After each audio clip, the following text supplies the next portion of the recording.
تمام قسم کی تعریفات، بڑائی و کبریائی اللہ وحدہ لا شریک خالق کائنات مالک ارض و سما کے لیے لائق اور سزاوار ہے، جو اس کائنات اور کائنات کل کا مربی و پالنہار ہے۔ بعدہ لا کہاں کروڑہاں درود و سلام ہو اللہ کے تمام نبی و رسول پر، خصوصیت کے ساتھ اللہ کے آخری نبی مدنی کریم جناب محمد الرسول اللہ صلی اللہ علیہ وسلم پر۔ معزز سامعین، آج کے اس موقع مبارکہ میں سیرت محمد الرسول اللہ صلی اللہ علیہ وسلم کی 9ویں کڑی لے کر کے آپ کی خدمت میں حاضر ہوا ہوں۔ اللہ سے دعا کرتا ہوں کہ بار الہ اس کہنے والے کو کہنے سے زیادہ اور سننے والوں کو سننے سے زیادہ سیرت محمد الرسول اللہ صلی اللہ علیہ وسلم کو اپنے زندگی کے ہر پہلو ہر گوشوں میں فالو کرنے کی توفیق عنایت فرمائے۔ معزز سامعین، اس سے پہلے نشست کے اندر محسن انسانیت جناب محمد الرسول اللہ صلی اللہ علیہ وسلم کی نبوی زندگی کے حوالے سے آپ صلی اللہ علیہ وسلم کے سری دعوت کے مرحلے سے نکلتے ہوئے جہری دعوت کا مرحلے کا تذکرہ میں نے کیا تھا، اور آج کے اس نشست میں ہم اور آپ یہ جانیں گے کہ آپ صلی اللہ علیہ وسلم سری دعوت کو مکمل کر کے جب جہری مرحلے میں داخل ہوئے تو کفار و مشرکین کے جانب سے ریئیکشن کیا تھا، ان کا رد عمل کیا تھا، انہوں نے کیسی کیسی تدبیریں اور کیسی کیسی سازشیں کی آپ صلی اللہ علیہ وسلم کے دعوتی مشن کو ناکام بنانے کے لیے، آپ صلی اللہ علیہ وسلم کو دین کی دعوت سے روکنے کے لیے کیسی تدبیریں انہوں نے کی۔ حضرات، آپ علیہ السلام رب العالمین کے جانب سے جو بنیادی عقیدہ لے کر کے آئے تھے، اس عقیدے کے ذریعے سے جب کفار و مشرکین کے باطل عقائد پر قدغن لگانا شروع کیا، ان کے باطل عقیدوں پر جب ضرب لگانے لگے، شرک کے نقصانات، شرک و بدعات کے خرافات، ان کے باطل عقیدوں کا پوسٹ مارٹم اور بتوں کی اہمیت، ان کی حقیقت، ان کی قدر و قیمت کو جب آپ صلی اللہ علیہ وسلم نے واشگاف کیا، مثالیں دے کر کے لوگوں کو سمجھاتے کہ یہ معبودان باطلہ عاجز ہیں، بیکار ہیں، یہ ناکارے ہیں، دلائل کی روشنی میں دنیا والوں کو بتاتے کہ ان سے مدد مانگنے والے جو ہیں وہ گمراہیت کے راستے پر ہیں، ان کو پکارنے والے، ان سے فریادیں کرنے والے یقیناً گمراہ ہو رہے ہیں۔ چنانچہ آپ صلی اللہ علیہ وسلم نے جب لوگوں کو خالص توحید کی دعوت دی تو وہ کفار، وہ مشرکین اس دعوت کو ہضم نہ کر سکے، اس لیے آپ کے دعوت و تبلیغ کے خلاف اٹھ کھڑے ہوئے، انہوں نے سازشی موقف اختیار کیا، اور یوں لگا کہ جیسے مکہ کے پرسکون فضا پر کوئی بجلی کا کڑکا ہو جو پھٹ پڑا ہو، ان کے چین و سکون کو غارت کر دیا ہو، تباہ و برباد کر دیا ہو، اس لیے وہ اس انقلابی آواز کو دبانے کے لیے، اس کی جڑ کاٹنے کے لیے اٹھ کھڑے ہوئے، اور وہ جانتے تھے کہ ایک اللہ پر ایمان لانا، رسالت پر ایمان لانا، یوم آخرت پر ایمان لانا، یہ تو ایسے ہی ہے جیسے اپنے آپ کو پورے طور پر رسالت کو جو ہے رسالت کے حوالے کر دینا ہے، رسالت کے سپرد کر دینا ہے، اور یہ سپردگی، یہ حوالگی ان کو کسی بھی صورت میں برداشت نہیں تھی، کیونکہ ان کے پاس جو سینکڑوں معبودان باطلہ تھے ان کو اپنے خواہشات کے مطابق استعمال کیا تھا۔ وہ یہ سمجھتے تھے، ان کا عقیدہ یہ تھا کہ ہم جیسا چاہیں گے ہمارے خدا ویسا کریں گے۔ لیکن اب ایک ایسے دین کی طرف ان کو بلایا جا رہا تھا جو جھکتا نہیں جھکاتا ہے، ایک ایسے دین کی طرف، ایک ایسے معبود کی طرف بلایا جا رہا تھا جو صحیح معنوں میں اکیلا ہے، واحد ہے، جس کا کوئی ساتھی نہیں، جس کا کوئی شریک نہیں۔ اس لیے ان کو توحید کی دعوت بالکل برداشت نہیں تھی۔ لیکن اب ان کے لیے سب سے بڑی مشکل یہ تھی کہ ان کے سامنے ایک ایسا شخص تھا جو 40 سالہ ان کے درمیان زندگی گزار چکا ہو، جو مکہ اور پوری دنیا کا امین اور صادق رہا ہو، جو مکارم اخلاق کا اعلیٰ پیکر رہا ہو، جو کردار حسنہ کا معجزہ رہا ہو۔ وہ عرب قوم جو تھے، وہ اقوام عرب جو تھے، انہوں نے اپنی پوری ہسٹری، پوری اجداد کی تاریخ میں کبھی محسن انسانیت جناب محمد رسول اللہ صلی اللہ علیہ وسلم کی نظیر نہ تو سنی تھی اور نہ تو دیکھی تھی۔ اس لیے وہ پریشان تھے کہ اب کیا کریں، سمجھ بھی نہیں آ رہا تھا۔ آپ کے مشن کو روکنے کے لیے کیسے کیسے اقدامات کیے جائے ان کے سمجھ میں نہیں آ رہا تھا کہ کیا کیا جائے۔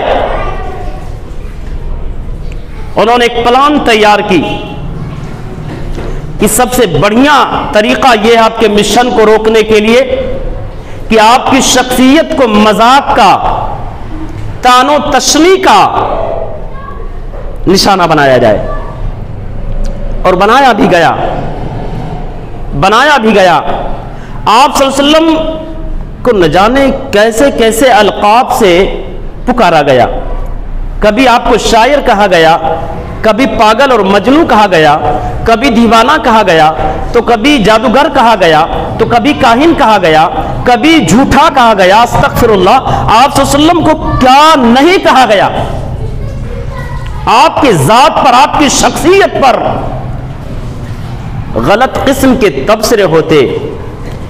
ان تبصروں کو سننے کے بعد دل رنجور ہو جاتا، دل ٹوٹ جاتا، پریشان ہو جاتے، غمگین ہو جاتے، بڑے دلی تکلیف ہوتی کہ اللہ کیا کرے۔ یہ غلط تبصرے، یہ سزائیں، یہ کس جرم کی پاداش میں قوم مجھ کو دے رہی ہے؟ پریشان ہو جاتے۔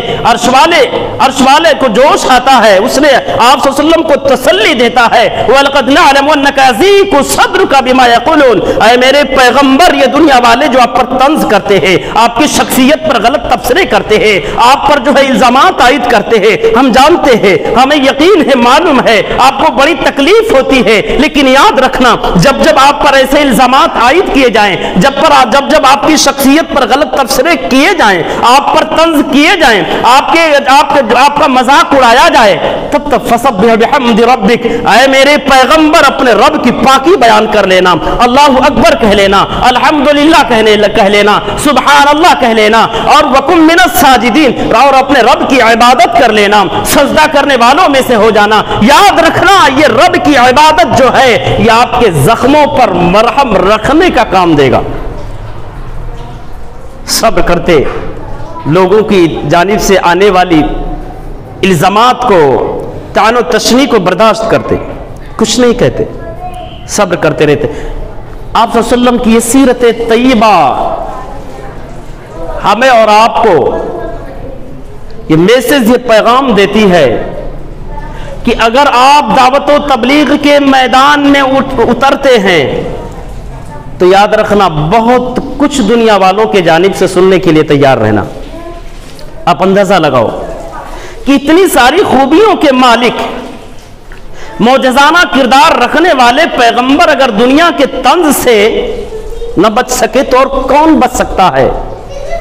اس لیے ہمیں اور آپ کو اپنی شخصیت کو بھلا کر کے دعوت و تبلیغ کے میدان میں اترنا چاہیے۔ اگرچہ ہم بڑے شریف خاندان سے تعلق رکھتے ہیں، شریف باپ کے بیٹے ہیں، شریفانہ کردار ہے، دعوت و تبلیغ کے میدان میں اترنے سے پہلے دنیا جو ہے احترام کرتی تھی، قدر و منزلت کے نظر سے دیکھتی تھی، لیکن دعوت و تبلیغ کی ذمہ داری سنبھالنے کے بعد، یہ بار غرا سنبھالنے کے بعد سب کچھ بھول جانا، اب یہاں دنیا والوں کی جانب سے بہت کچھ سننے کے لیے تیار رہنا۔ آپ اندازہ لگاؤ، اگر دنیا کے غلط بیانی سے، دنیا کے طعن و تشنیع سے، دنیا کے الزامات سے، دنیا کے غلط تبصروں سے پیغمبروں کی شخصیت محفوظ نہیں، دنیا والوں نے پیغمبروں کو جادوگر کہا، دنیا والوں نے پیغمبروں کو کاہن کہا، دنیا والوں نے پیغمبروں کو پاگل کہا، دنیا والوں نے پیغمبروں کو بیوقوف کہا، دنیا والوں نے پیغمبروں کو مجنون اور دیوانہ کہا، دنیا والوں نے پیغمبروں کو کیا کیا نہیں کہا، پیغمبروں کے ساتھ کیا کیا نہیں کیا۔ اس لیے نبی کی یہ سیرت طیبہ قیامت تک آنے والے دعات کو پیغام دیتی ہے کہ زمین پر رہنے بسنے والے دائیوں سن لو، اگر تم اس میدان میں اترنا چاہتے ہو تو بہت کچھ سننے کا حوصلہ لے کر کے تمہیں اترنا ہوگا، بہت کچھ سننا پڑے گا۔ دنیا بہت کچھ کہے گی، آپ کے اندر عیب ہے تو بھی کہے گی، عیب نہیں ہے تو بھی کہے گی۔ آپ دیکھو، یہ حضرت موسیٰ علیہ السلام ہیں، حضرت موسیٰ ہیں، ان کی قوم نے اتنی تکلیف دی، اللہ اکبر۔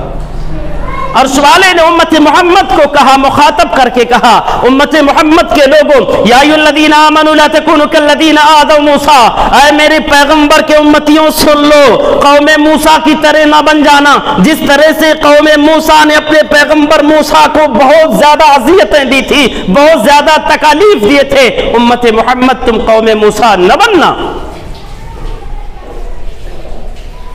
پتہ چلا یہ دعوت و تبلیغ کا میدان، یہ دعوت و تبلیغ کا مرحلہ ایک ایسا میدان ہے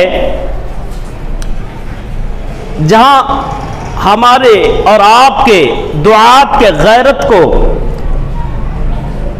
ان کے عزت کو مجروح کیا جاتا، ہمارے اور آپ کے شخصیت کو یہاں پر طعن و تشنیع کا نشانہ بنایا جاتا، اور بنایا جائے گا۔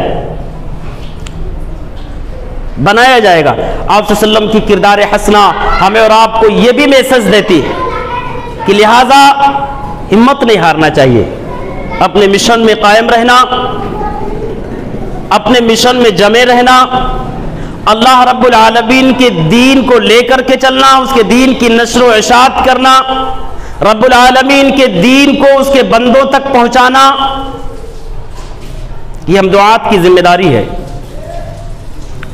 اور یہ لوگوں کی غلط بیانیاں، یہ غلط تبصرے، انشاءاللہ العظیم مجھے امید ہے کہ دعات کا کچھ بھی نقصان نہیں کر سکتے، دعات کا کچھ بھی نقصان نہیں کر سکتے۔ جو داعیان اسلام ہیں، جو دین کی نشر و اشاعت کرنے والے، اس جماعت کا کچھ بھی نقصان نہیں کر سکتے۔ بہرحال کفار مکہ نے آپ صلی اللہ علیہ وسلم کی ذات کو مذاق کا نشانہ بنایا، کا زیادہ سے زیادہ آپ کا مذاق اڑاؤ، جہاں بھی دیکھو تالیاں بجاؤ، جہاں بھی دیکھو سیٹیاں مارو، اور اس پر اتنے پر اکتفا نہیں کیا جا رہا۔ مشرکین مکہ نے کہا القی الذکر علیہ من بیننا، کیا اللہ کو محمد کے علاوہ کوئی دوسرا نہیں ملا تھا جس کو نبی بنا تھا؟ یہی ملا تھا۔ اللہ اکبر، اتنے طنز بھرے جملے، اتنے طنز بھرے کلمات، لیکن اللہ اکبر، نبی کا صبر کیسا رہا ہوگا، سب کچھ اللہ کے خاطر سہتے رہے، برداشت کرتے رہے، اللہ کے دین کو اللہ کے بندوں تک پہنچاتے رہے۔ آج ان کی خلوص کا نتیجہ ہے مسلمانوں کی ہم مذہب اسلام کو آج دیکھ رہے ہیں، اور بڑی تیزی سے دنیا میں یہ دین بڑھتا چلا جا رہا ہے سیلاب کی طرح سے۔ اب کفار مکہ کی یہ سازش جو انہوں نے استہزائیہ سازش اختیار کی تھی آپ کے مشن کو روکنے کے لیے، جب ان کی یہ سازش، ان کی یہ تدبیر ناکام ہو گئی تو انہوں نے ایک دوسرا پہلو، دوسرا طریقہ اختیار کیا کہ ایک کام کرتے ہیں، جہاں جہاں یہ محمد اللہ کے دین کی توحید دے رہے ہیں، اللہ کے دین لوگوں تک جہاں جہاں یہ پہنچانے کے لیے جا رہے ہیں، ہم لوگ وہاں وہاں پہنچیں گے اور خوب خوب ہنگامہ کریں گے، شور شرابے کریں گے، تاکہ دنیا والے محمد کی بات ہی نہ سن سکے، لوگوں کے کانوں تک محمد کی بات کو پہنچنے نہیں نہیں دینا. یہ انہوں نے پلان کیا. وقال الذین کفروا لا تسمعوا لهذا القرآن والغوا فیہ لعلکم تغلبون. کافروں نے کہا لوگوں محمد کی بات کو نہ تو سننا ہے نہ تو سننے دینا ہے. جہاں یہ دین کی باتیں کرے گا وہاں جا کر کے شور و شگف کریں گے, وہاں خوب خوب ہنگامہ کریں گے. لوگوں کو محمد کی باتوں کو سننے نہیں دینا ہے. آج نہیں تو کل کامیابی ملے گی. لعلکم تغلبون. اس کے باوجود بھی ان کے شور و شغف اور ان تمام گندے تدابیر کے باوجود بھی لوگ آپ صلی اللہ علیہ وسلم کی بات کو سنتے تھے, آپ صلی اللہ علیہ وسلم کی دعوت کو سمجھتے تھے, آپ صلی اللہ علیہ وسلم کی دعوت کو قبول کرتے تھے, آپ صلی اللہ علیہ وسلم سے قربت اختیار کرتے تھے, آپ کے قریب آتے تھے, آپ سے سیکھتے تھے, سیکھ کر کے دنیا والوں کو سکھاتے تھے. اب کفار مکہ نے ایک تیسرا پہلو اختیار کیا. انہیں میں کا ایک ظالم نضر بن حارث نامی شخص تیار ہوا. کہ ہمارے پاس ایک بہتر طریقہ ہے محمد کے مشن کو ناکام بنانے کا. لوگوں نے کہا کیا کہا دیکھتے رہنا, آپ دیکھتے رہو میں کیا کیا کرتا ہوں, آگے آگے کیا کرتا ہوں. سرزمین حیرہ گیا, وہاں کی مارکیٹ سے بادشاہوں کے نام کے جو ہے قصے اور کہانیوں کی کتابیں خریدی, خرید کر کے مکہ میں لایا. جہاں دیکھتا کہ محمد صلی اللہ علیہ وسلم دین کی دعوت لوگوں کو بتا رہے ہیں, وہاں جا کر کے خوب ہنگامہ کرتا, لوگوں سے کہتا لوگوں یہ دیکھو بڑی پیاری کتاب میں لایا ہوں, مفت میں لوگوں میں تقسیم کرتا. بڑی اچھی کہانی کی کتاب ہے, اچھے اچھے کہانیاں ہیں, بڑے بڑے سلطانوں کے واقعات ہیں, بڑے بڑے بادشاہوں کے قصے ہیں, یہ لو پڑھو, یہ لو پڑھو. محمد جو بتا رہے ہیں وہ غلط ہے, محمد صحیح نہیں ہے, ان کی دعوت صحیح نہیں ہے, ان کا مشن صحیح نہیں ہے, اس کا دماغ خراب ہو چکا ہے, اس کی باتیں نہ سننا نہ ماننا.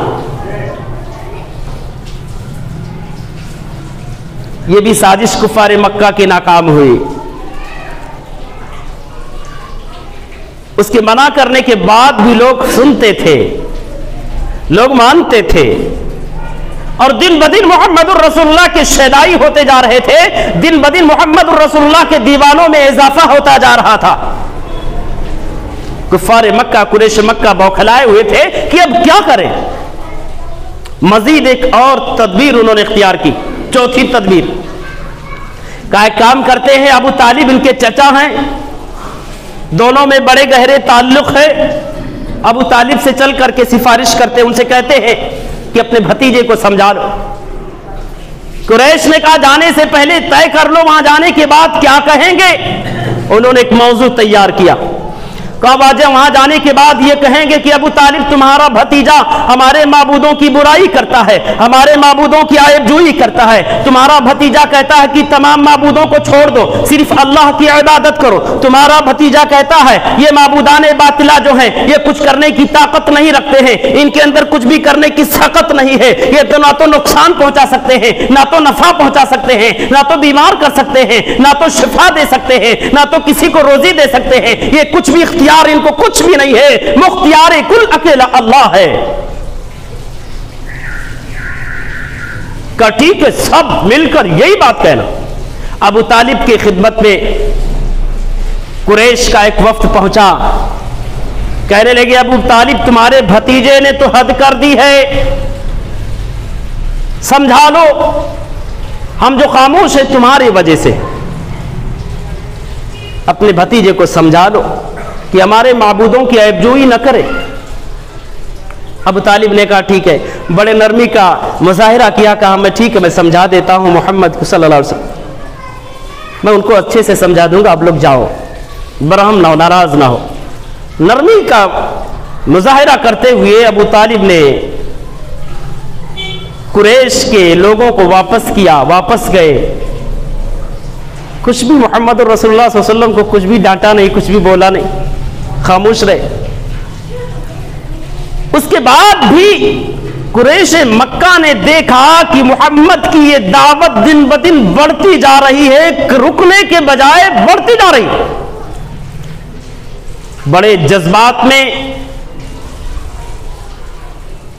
صاحب پیغمبر عالم اور صاحب الرحیق المختوم اور اسی طریقے سے ابن حشام رحمہ اللہ نے بڑی صراحت کے ساتھ نقل کیا، بڑے جوش اور جذبے کے ساتھ ابو طالب کے پاس آئے، کہنے لگے ابو طالب بہت ہو گیا، تمہارے بھتیجے نے حد کر دی ہے، اب یا تو بھتیجے کو روک لو یا تو ہمارے حوالے کر دو، ہم نپٹ لیں گے، ابھی تک آپ کا احترام کرتے تھے، ہمارا اور آپ کا دین ایک ہے، ہم مذہب ہیں، ہم ہیں احتراماً آپ کے لیے آپ کی وجہ سے کچھ بھی نہیں کہا، لیکن یا تو منع کرو یا تو حوالے کرو۔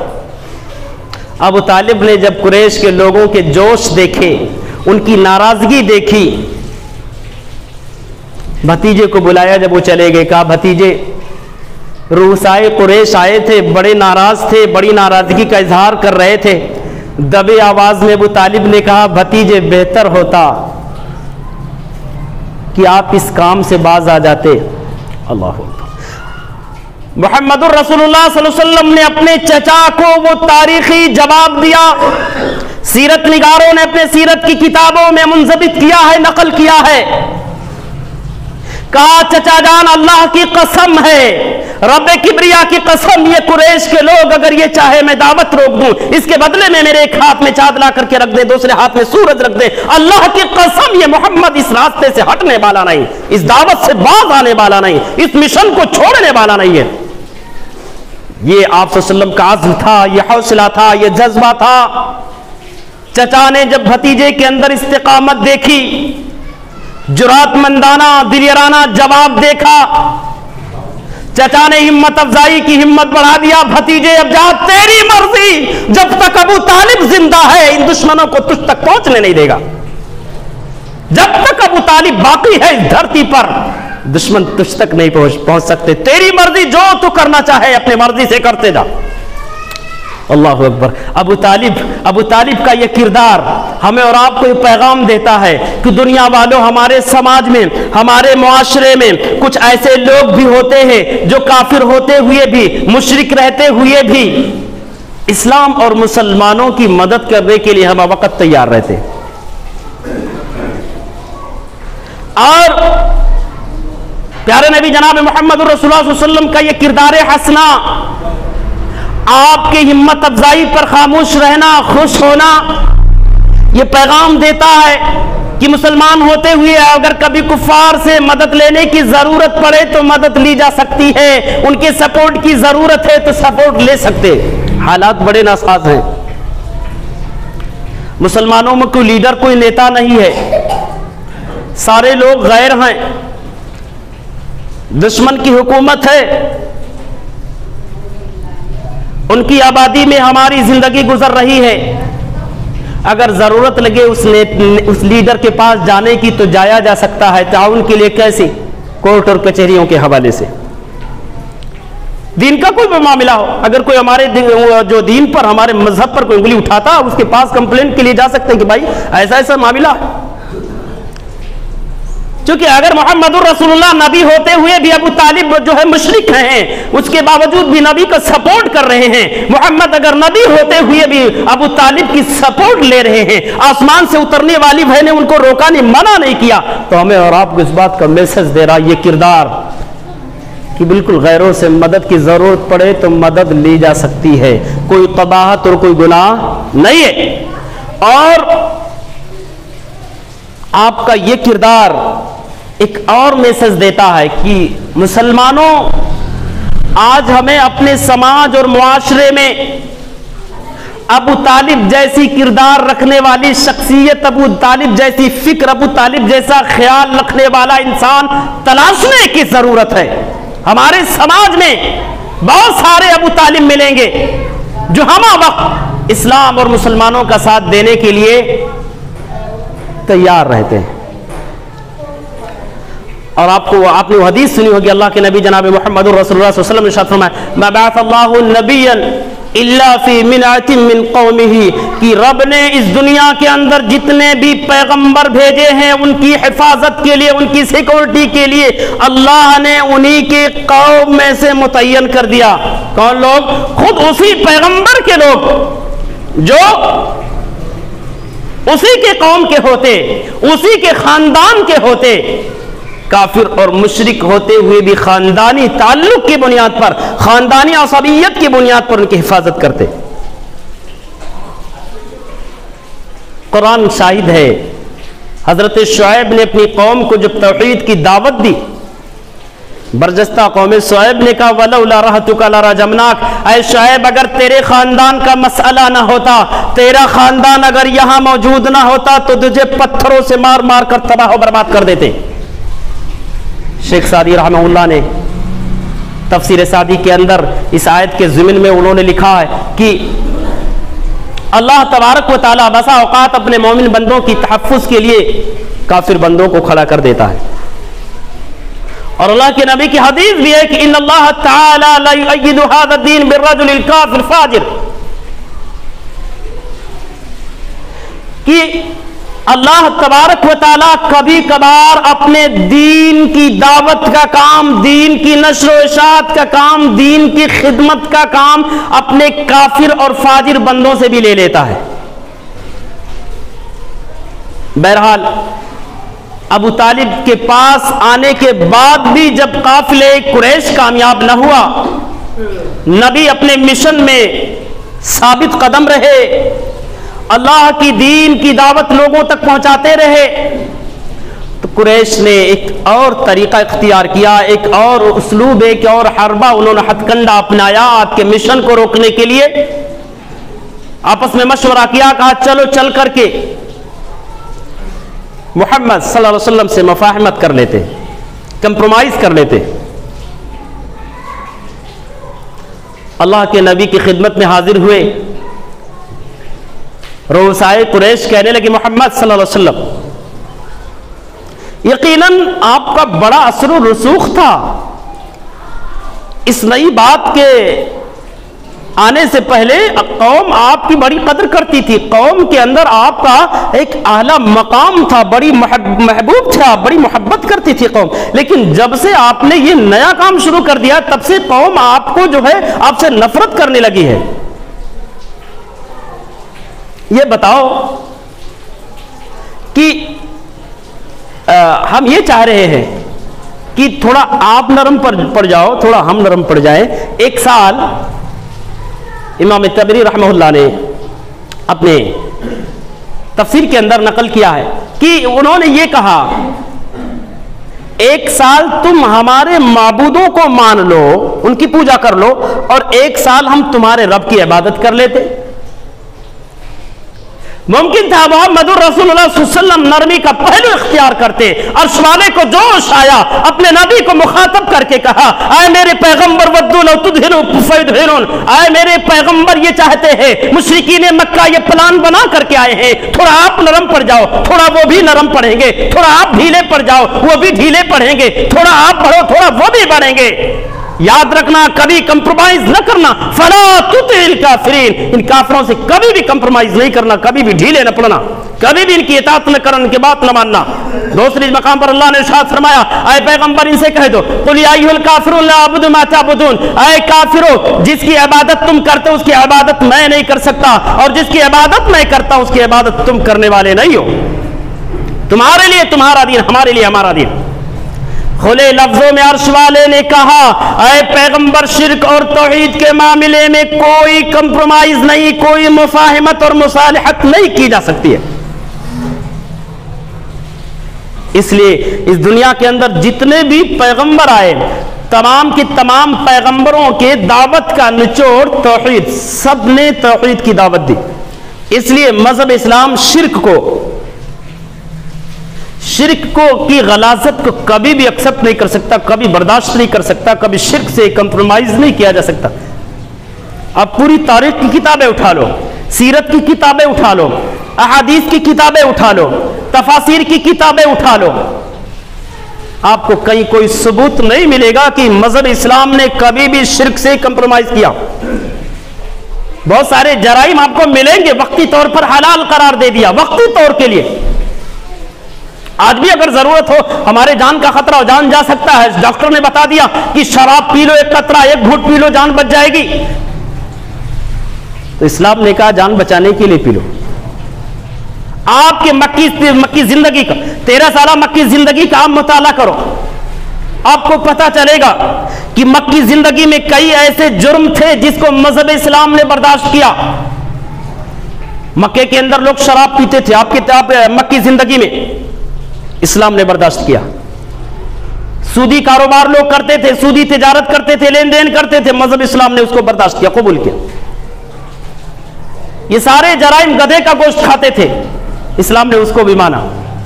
یہ سارے جرائم مدینہ جانے کے بعد ان کی حرمت نازل ہوئی کہ حرام ہے، شراب حرام ہے، سود حرام ہے، اب کوئی بھی مفاہمت نہیں کی جا سکتی۔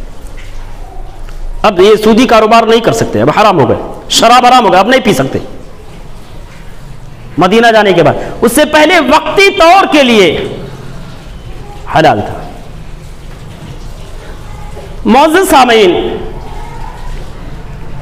افسوس ہے اسلام کہتا ہے شرک سے کوئی مفاہمت نہیں، حالات کتنوں بدتر ہو جائیں، کتنوں کٹھن ہو جائیں، کوئی کمپرومائز نہیں۔ شرک کو کبھی بھی نہ کرنا، کسی حالت میں نہ کرنا، حالات کتنے لیکن افسوس کہ ہمارے گھروں میں شرک مختلف شکلوں میں داخل ہو چکا ہے، مختلف صورتوں میں۔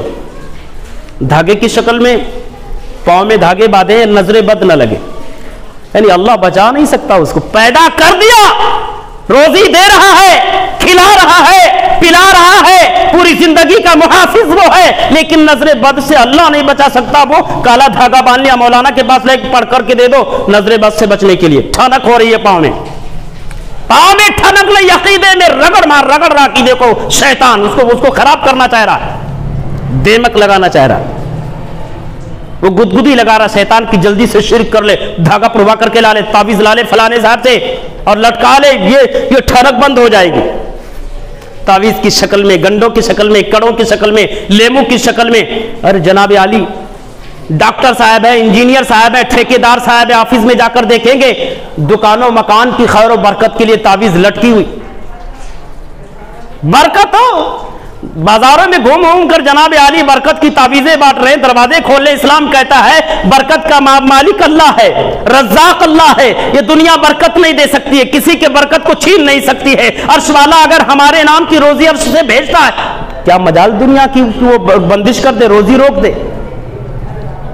نہیں روک سکتی اللہ کی۔ اگر روزی روکنا ممکن ہوتا یارو تو لوگ دشمنوں کی روزی نہیں روکتے، اللہ کی قسم اپنے یاروں کی روزیاں روک دیتے، اپنے باپ داداؤں کی روزیاں روکتے، دوسروں کی نہیں، دشمنوں کی نہیں روکتے۔ کیوں؟ نبی نے کہا لن تموت نفس حتی تستوفی رزقها، کائنات کے لوگوں جب تک قسمت میں لکھی ہوئی پوری روزی کما نہیں لوگے تب تک مرو گے نہیں۔ وہ روزی بانٹ دیتا تاکہ میرا باپ پوری روزی نہ کمائے، کچھ روزیاں کمانا باقی رہے، مرے نہ، ہمیشہ زندہ رہے۔ استغفر اللہ، پھر تو موت بھی روک دیتے۔ دشمنوں کی روزیاں نہیں، دوستوں کی روزیاں لوگ روکتے۔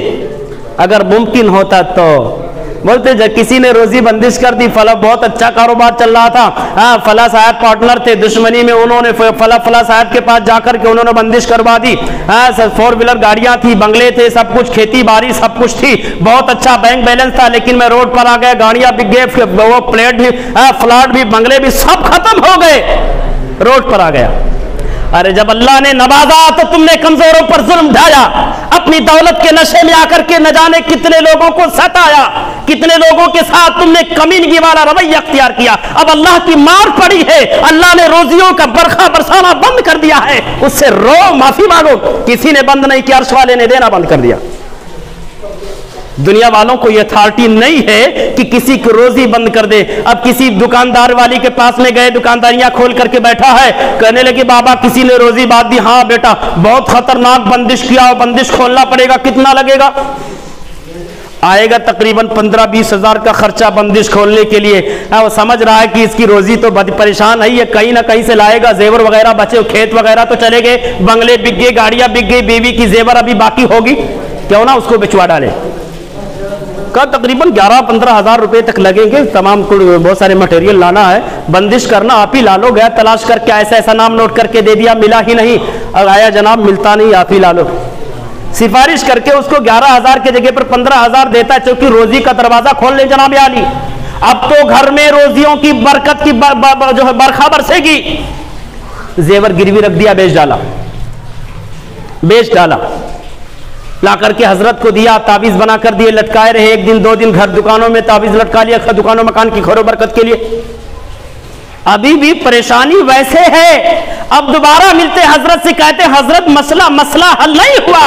حضرت نے کہا ہم نے بندش کھول دیا, محنت کرو. ظالم اس غریب کا 15,000 لینے سے پہلے بتا دیتا کہ بندش کچھ نہیں ہے, محنت کرو اللہ برکت دے گا. رزاق تو وہ ہے. اللہ نے کہا مفتح اللہ للناس من رحمت فلا ممسک لہ وما یمسک فلا مرسل لہ من بعدہ وهو العزیز الحکیم. اللہ جس کے روزی کے دروازے کو, جس کے ہر چیز کے دروازے کو کھول دے پوری دنیا مل کر بند نہیں کر سکتی, اور جس کے دروازے کو بند کر دے دنیا بھر مل جائے کھولنے کے لیے تو کھول نہیں سکتی. یعنی قرآن جھوٹا ہے؟ استغفر اللہ, جھوٹا نہیں, سچا ہے.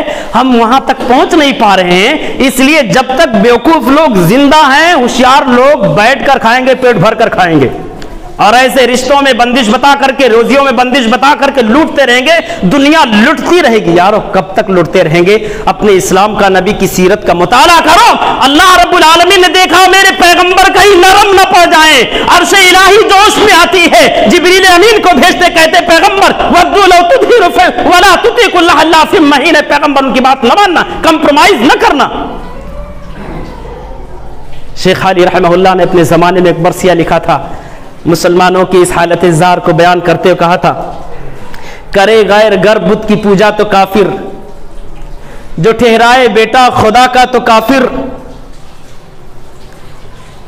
جو ٹھہرائے بیٹا خدا کا جو تو کافر, کواکب میں دیکھے کرشمہ تو کافر, مگر مومنوں پر کشادہ ہے راہیں, پرستش کریں شوق سے جس کی چاہیں, نبی کو جو چاہے خدا کر دکھائے, اماموں کا رتبہ نبی سے بڑھائے, اور شہیدوں کے سے جا جا کر کے مانگیں دعائیں, مزاروں پہ جا جا کر کے نظریں چڑھائیں. نہ توحید میں کچھ خلل اس سے آئے, نہ اسلام بگڑے نہ ایمان جائے.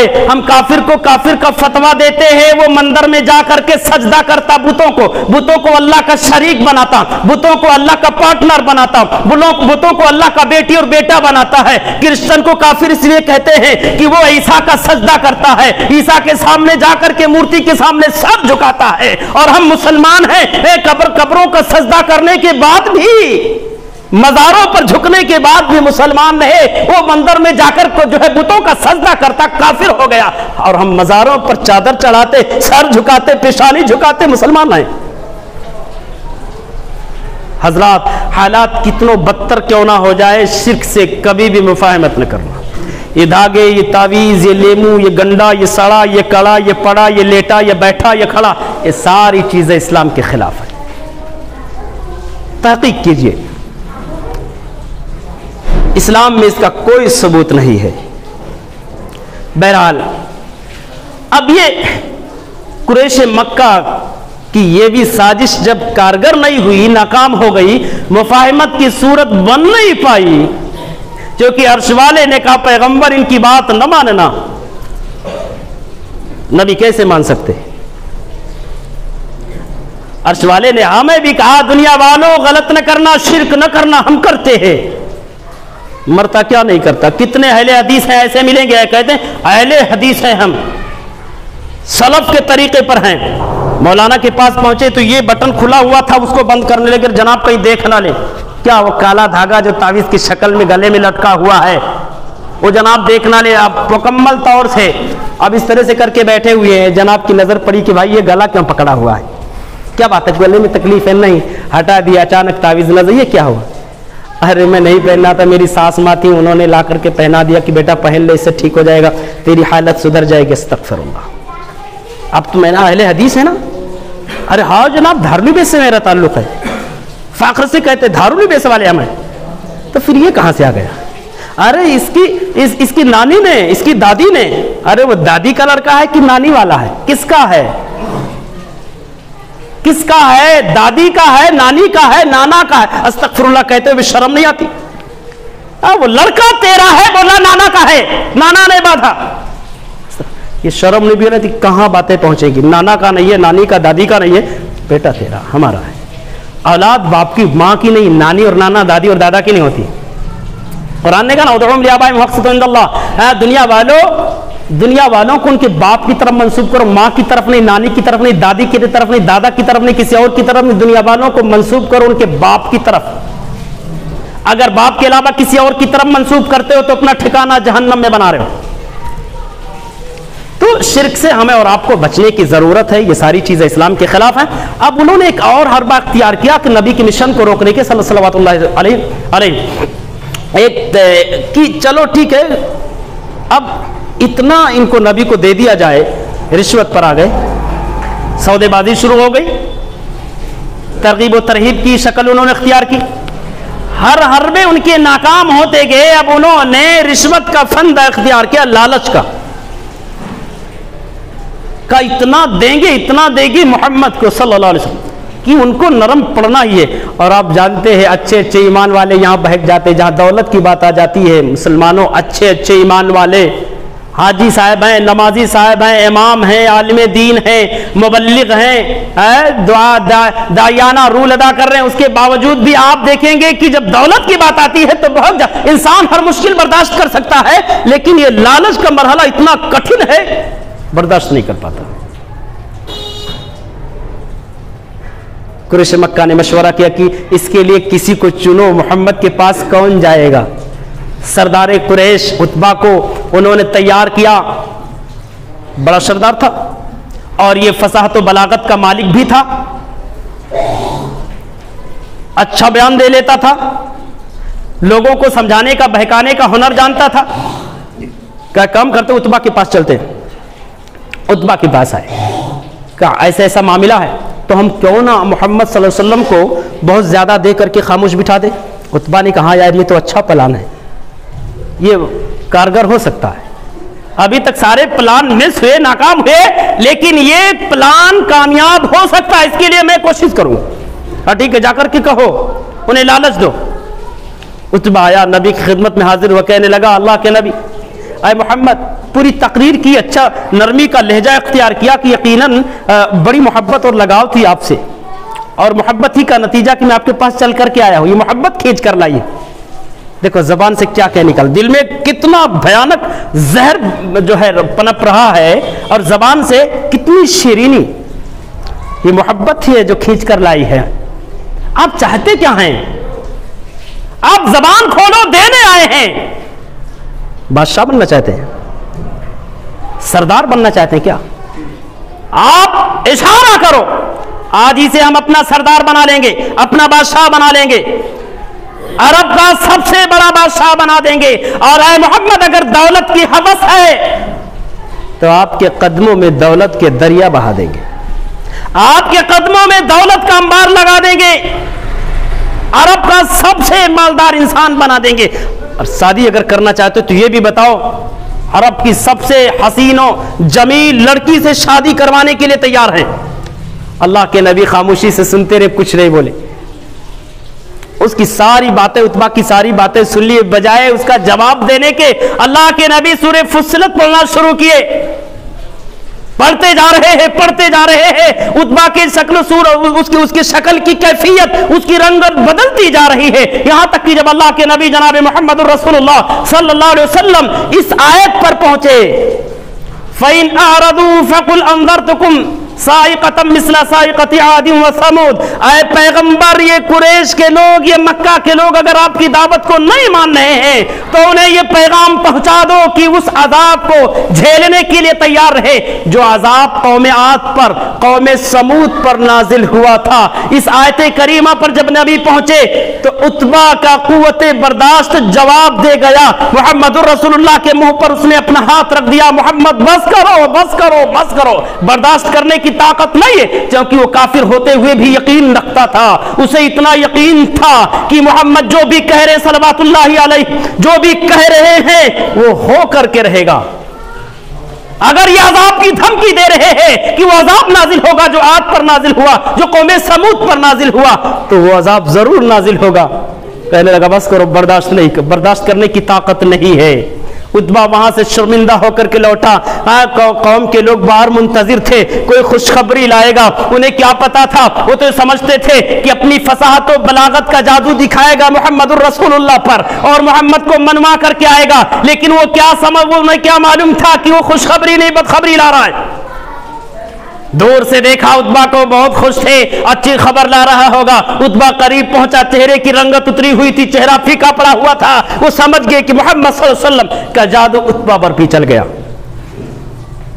وہ سمجھانے گیا تھا محمد کو صلی اللہ علیہ وسلم، سمجھ کر کے لوٹا، منوانے گیا تھا، مان کر کے لوٹا۔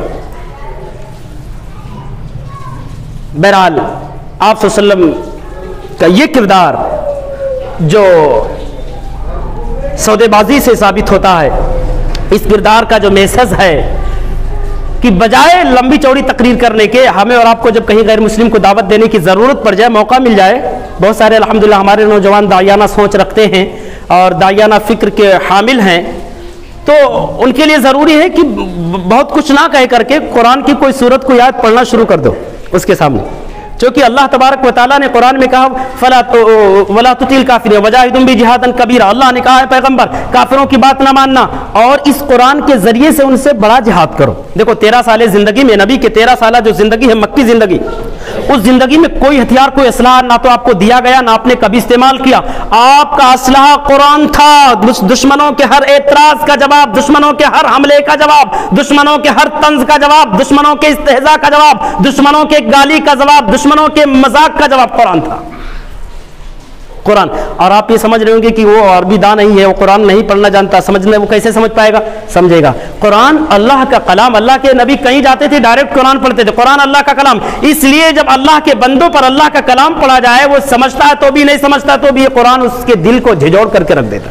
انشاءاللہ اس تعلق سے تفصیلی گفتگو آنے والے جو نشست میں ہم کریں گے۔ بہرحال اللہ تعالیٰ سے دعا کرتے ہیں کہ پروردگارا ہم تمام مسلمانوں کو سیرت محمد الرسول اللہ صلی اللہ علیہ وسلم کے جتنے بھی پہلو ہیں اور ان تمام پہلوؤں کے جو بھی پیغامات ہیں، بارے الہ ان تمام پیغامات کو ہم مسلمانوں کو سمجھنے کی اور اپنے زندگی کے ہر گوشے اور ناحیے میں فالو کرنے کی توفیق عنایت فرمائے، آمین۔